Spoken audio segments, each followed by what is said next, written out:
3 ways to build up your gut biome in this case. I think the first one would be always to omit foods or eliminate foods that may be problematic for you. Certain foods may cause a little bit more inflammation for us. It doesn't need to be inflammation that causes pain, but just that little kind of inflammation that you may get in the afternoon. A little bit more gas, right, in this case, and these foods may be these foods that we are sensitive, at this particular time, right?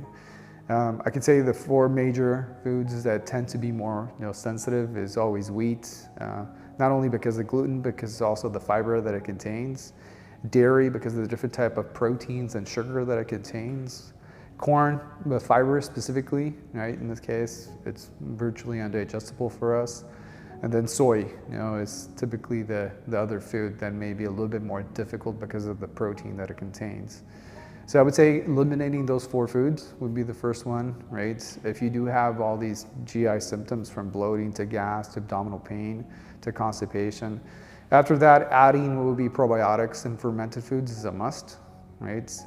Probiotics are essential for your immune system. They're a big part of absorption and assimilation in your body. So adding the right amount of probiotics is a key thing to build up your gut function and your microbiota. Adding fermented foods is another powerhouse of probiotics.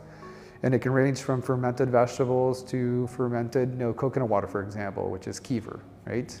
If you're omitting dairy for this example, right? And the other one would be prebiotic fibers. Prebiotic fibers are basically the food to the bacteria that you're consuming from the fermented vegetables.